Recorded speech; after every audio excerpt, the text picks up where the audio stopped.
Hi everybody, new video from Big Apple Pipes.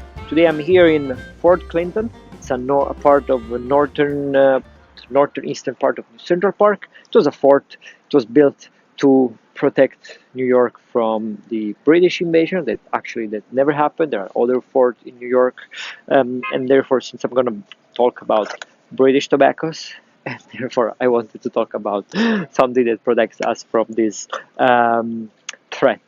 Um, Particular, I wanted to talk about Dunhill Standard Mixture, but I wanted to do a completely useless review and a completely useless video.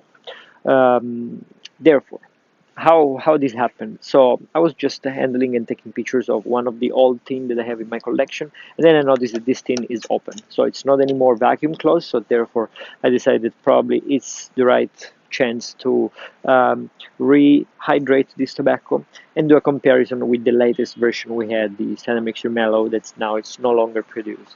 This is a completely useless, pointless comparison because this is probably a 40 at least year old tin, and I have no idea how it's aged, and I have no idea for how long it has been not vacuum sealed, and this has been just a recent one. So it's really difficult. It's like comparing apples with pears. So it's really not the right thing. So that's why it's so pointless, but we're here to have fun, right? So what I will do is that now we unbox it and let's see how different they look. Then I will show you what is the process I follow to rehydrate very, very old tobacco. It's a very slow process that I use in order to avoid any kind of mold. And then I will just smoke them, have fun, and I'll let you know if there is any way they are close to each other. A couple of words about this tobacco. As you know, Dunhill, in their tobacco shop in London, but also here in New York, anywhere, they're famous because they had plenty of different mixtures that actually customers were able to have their own personal mixture. It seems that Alfred Dunhill, in his own recipe book, he had something like 36,000 recipe. Um, and this one was just one of the was part of the house blend, so not one of the customized one, but part of the house blends they normally produced. I have no clue why it was called standard mixture, and I tried to search for some information, but I was not able to find any. My my opinion is that probably this was considered the standard English mixture, and also it was available in three different strengths. There was the full, the medium, and the mild that later became the mellow one. The only difference among those three is the fact that the amount of Latakia in the mixture. So the full had a lot of Latakia, and then less and less, to the point that this one actually does not mention Latakia at all. It only says a mild blend of Virginia and Turkish tobaccos.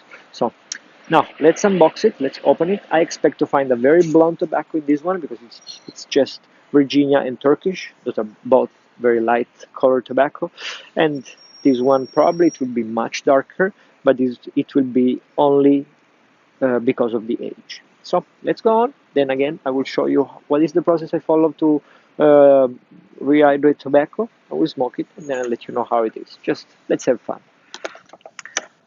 So here it is. Before opening them, I just wanted to show you the difference in the tin, in the label. So as you can see, the old one, this should be from the 70s. Now, it's very difficult to actually date the tobacco tins, but this is comfortably from the 70s. So the very latest period of production really from Alfred Dunhill. So as you can see, very red, the Dunhill logo, the Royal Warrant, Standard Mixture mild blend of Virginian Turkish tobacco, soft, delicate flavor.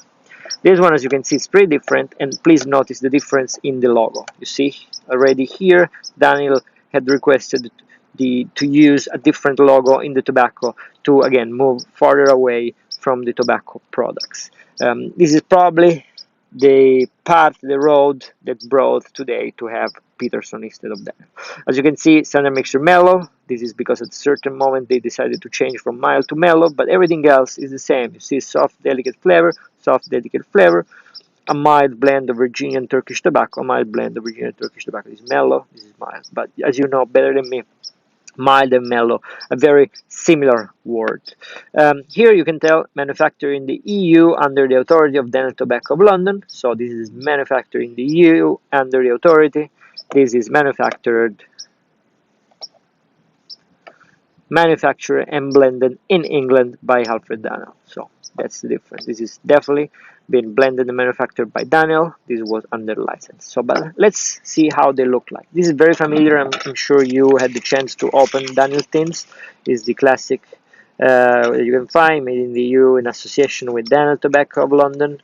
And then you can see the tobacco that, as I was saying, it's pretty light. You can definitely see the blonde Virginias, and actually it's much darker than what I thought. I expected more light Orientals as well, but you can see here some black tobacco. So very nice though. The smell is amazing. It's very herby. It's nice. It's a lot of herbal tobacco. It's beautiful actually. I mean, it's very. I really can't wait to actually smoke this tobacco. What about this other one? As I was mentioning you, I expect this to be very dark. You can see the rust. You can see what happened here, and here we can see also Alfred Dunhill putting his signature on this tobacco. And now let's look. It's so dark and it's so dry. Now I don't see any. Even this one, I don't think it's mold, but it's definitely very dry, and you can immediately see the difference with the new one. You see, very different, and this is mainly due to the edge. Let's see if this smell of anything actually. Well, the actually the smell is somewhat. Yeah, it's very. There is almost no smell at all. You can definitely smell that it's tobacco, but it's really almost nothing. So yeah, it is what it is. Anyway, now let's go and try. Let's try to rehydrate very slowly because here the mold risk is very high, and then I will smoke it and let you know if it is any good or the fact that it was open really compromised the possibility of having any nice smoke. Anyway, that's it. So I wanted to show you also on a better light. As you can see, this is the old one, this is the young one, and you can definitely see the difference in color. It is somewhat similar. It's this is much darker, but you can see that the composition is still light and brown, like it is this one. It's just got much darker due to the age. So anyway, now I'm gonna put it in the jar and start aging, and I will show you also the process and how I do it. So here we are. What else do we need in order to remoisturize the tobacco? First of all, we need a glass jar. Of course, you can buy it at a shop, but I like to reutilize whatever I have at home. This is my favorite brand of peanut butter. Then, of course, we will need a stone. I use a pot that break, and then, of course, I boil it, and I will boil it together with the jar in order to avoid bacteria. Secondly, we need, of course, a pipe that we will smoke it while we wait for the jar to boil. Some paper, some tissue paper that it will absorb some of the moisture. I will explain you later. And then of course tape to fix the paper in the jar. Obviously, as you can see, this is a pretty much a homemade method by reutilizing goods, things that you have already at home, basically without buying anything else. There are obviously more, let's say, professional methods. You can buy the stone, you can buy the jar with already the sponge inside, but you know, I like to play a little bit without expenses and especially have fun. Let's move forward. Here we are. I just put the tin with cold water on the fire. I think it's important to put the jar in the water while it is still cold and have it boil to avoid the temperature shock that may actually break the glass. Anyway, now we will have to wait about 5 minutes or so to have the water boiling. In the meantime, we can do something else. In the meantime, we start working on the paper. What we will need to do is to make a stripe that we will have to cut.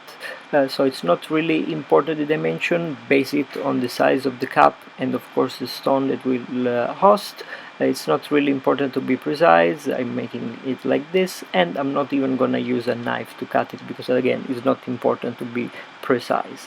What we will do with this piece of paper, we will create a sort of a swing that we will fix on the cup, and we will put the stone inside to moisturize the content. Okay, the water is boiling. Let's wait a minute. Okay, maybe I left it a couple of minutes as the label peeled off. Anyway, let's just wait a little bit to cool down and remove the water.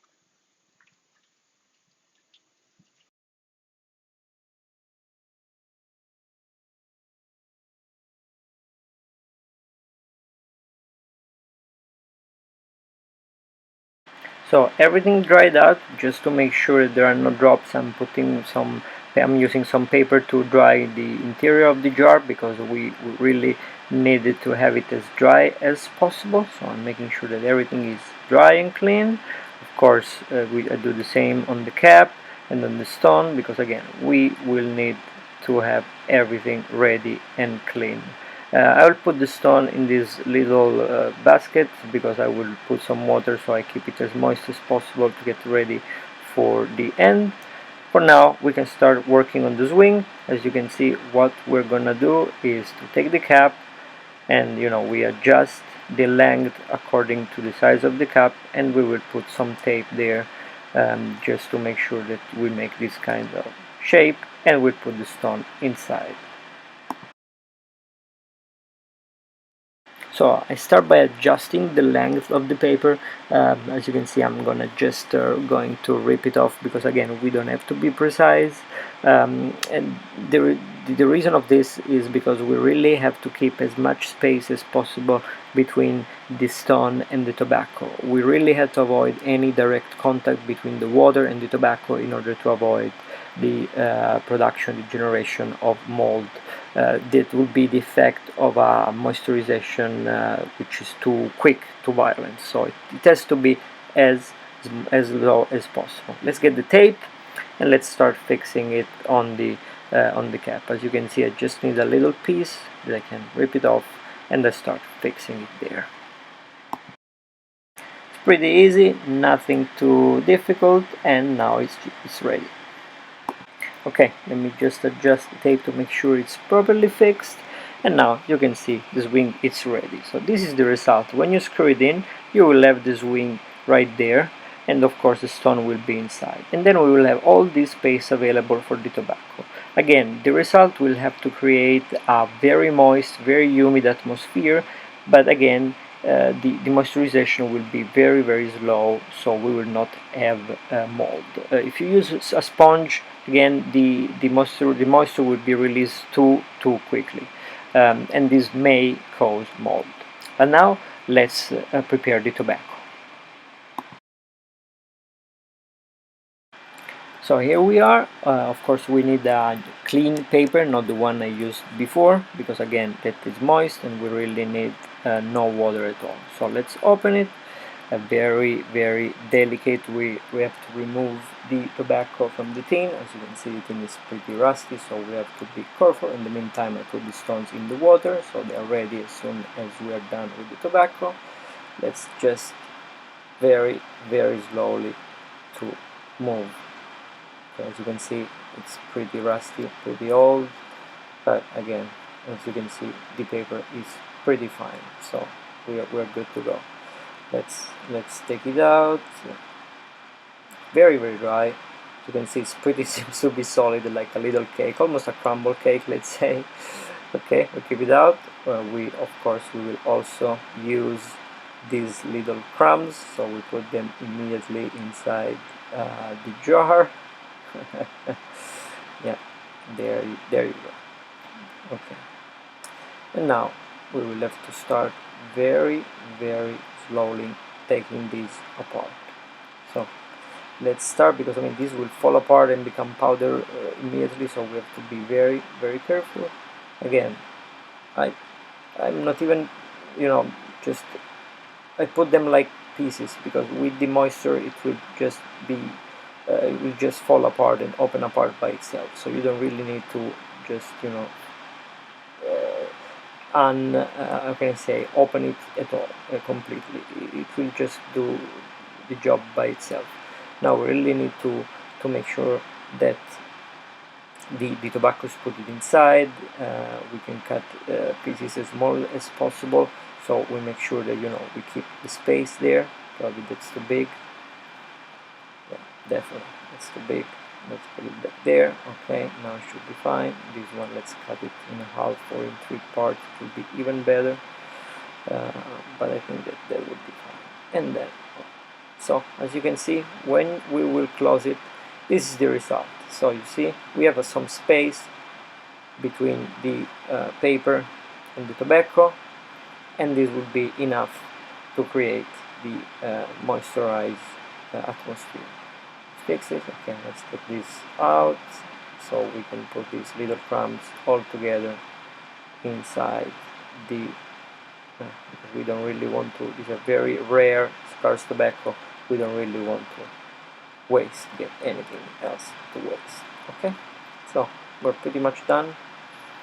Just let's put it as low as possible, but we don't have to press it. We can close it, and as you can see, it's pretty done. This is the result. Now let's get ready this stone. Of course, they were in water. We have to dry them up on the outside, otherwise again we will create too much moisture too soon. So let's dry it on the outside, and there you go. It's good to go. And what we will do, we will just put it in the middle. It will just stay there in place because of course the jar will be kept vertical, so we have to make sure. There you go, you see, it will be there now. I mean, when it's vertical it will not go out, so now I can show you exactly. So we will just put it there, screw the cap very tight, and we are good to go. Now what we will do is that every day we will re-moisturize the stone once per day, because at the beginning the tobacco will absorb a lot of water, so it's important to keep the atmosphere as humid, as constant as possible. So tomorrow I will open, I will check, I will put the stone again in water, and then I will put it back. This will be for the first 4 or 5 days, and then you will start seeing that the tobacco will start getting a little bit moister and moister. It will still be dry, but at least it will be possible to handle it. After a week or so, I will also be able to add some drop of water on the paper by itself, and also that will make the process a little bit faster. From my experience, this will take approximately 10 days, the process, for the tobacco to become smokable again. So again, as you can see, you don't have to be in a hurry, but it will be perfect to be smoked. So now let's go, and I will check in a little bit, and I'll let you know how this is going.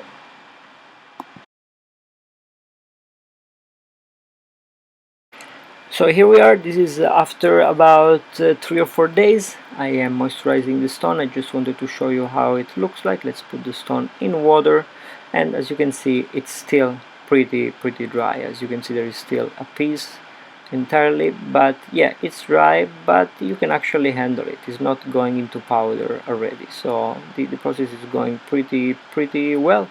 Let's keep like this, and in approximately another 5-6 days it will be ready. So here we are. I just wanted to show you what is the status of the rehumidification, rehydration of the tobacco after 1 week, so let's say halfway through. During this week, every day I put the stone back in water to make sure it was moist enough, and then I let it there. I gently shaking the tobacco every once in a while to make sure that the moisturization is as uniform as possible, and the result is pretty okay. So after 1 week, I can tell that I'm pretty satisfied with the result. You can definitely touch the tobacco and it will not become powder as it was the case about a week ago. One thing I definitely noticed is that if you smell the tobacco, you can not detect any particular smell. Yeah, you can understand it's tobacco, but there is nothing similar to an English mixture. So this means that, I don't know for how long the tin was open, but definitely the time hasn't had a nice effect on this tobacco. One thing I was very concerned about was the mold, but so far I can see no mold generation there, so I'm pretty happy with the moisturization process. So it's already, you can smoke it definitely, but I will leave it there another couple of days to make sure the moisturization is uniform, and then I will start smoking and understanding how it is. I'm very curious to understand if it has lost any of the flavors as well. I started smoking this other one in the meantime, but something very weird happened. I described you the smell at the beginning of this video, but after a few days it's turned into something quite different. Now if you smell it, it's very sour, alcoholic. I don't know how to describe the smell. It's very weird, and I really don't know what is the difference. Yes, it's true. Also, this tin is not very new. This is from 2011, so of course it has almost 10 years of age. But I really cannot understand why this happened. Also, the when you smoke it, the flavor is very flat and bland. So I really don't know. So now I just put some in a jar. So I will try to leave it open to get some air and see if it's also possible that after 10 years closing a tin, it needs some air. Anyway, let's move forward and let's see in another week. So here we are. For the past 3 weeks, I've been smoking these two. I showed you what is my method to rehydrate, resuscitate, how do I say, super old tobacco. This is a method that I put together after trial and error. It's really been a trial and error approach because I had the chance to buy a number of very old tins, and sometimes I also had very bad results with mold all over. So I came up with this very slow, I show you very slow, very delicate rehydration method that allows me to avoid the mold. And I mean, you have to have patience. It takes like 10, 14 days for the process to be completed. But at the end of the day, you will get a fairly decent result. As for these two tobaccos, as I said at the beginning of the video, it's a totally useless comparison. I always say that it's, I would say, silly to compare this tobacco, which is probably from mid 70s, and this is that it is from 2011. It's pretty stupid because I mean, yeah, in theory, the recipe is the same, but we don't know if the actual tobaccos that are used are the same. We don't know how they're cured, and at the end of the day, the biggest thing that we don't know is the effect of time, the effect of age, how this has been conserved. Because I only had it for the past, I don't know, 7, 8 years, and I don't know for how long this was open. So uh, I have no idea about this, so it's really pointless to compare these two tobaccos. What can I tell you for sure is one thing that I already said in the Daniel Peterson video, that I really think that Daniel's tobacco and now their Peterson are very mediocre tobacco, very not of very good quality. You may like them. I really don't like them. I think they are very average, and this one is exactly what it is. So after a while, this developed a very odd smell that, I mean, then I improved it by leaving the jar open, keeping it on air. But again, it's a very average EM. From this tobacco, as an English mixture, you miss a lot the Latakia because you don't have any kick, you don't have any character in this tobacco. It's very super mellow, as it says, and that's it. It's really it. From start to finish, you have nothing. You don't have evolution, you don't have not really anything, you don't have anything interesting. So it's really like, I don't know, uh, a dog that is not barking. It's very, I don't know how to say, it's super average, and I really didn't like it. So I will not miss it. Now it's not going to be produced anymore. We are going to have the standard mixture, I believe, the medium, the one that is now in the market. We will not miss this mellow. What happened with this one is that after the refrigeration period, actually I did this as a test because since the tobacco was open, I really had no expectation whatsoever about this tobacco, because I thought that the effect of time on an open tin would be very negative, very bad.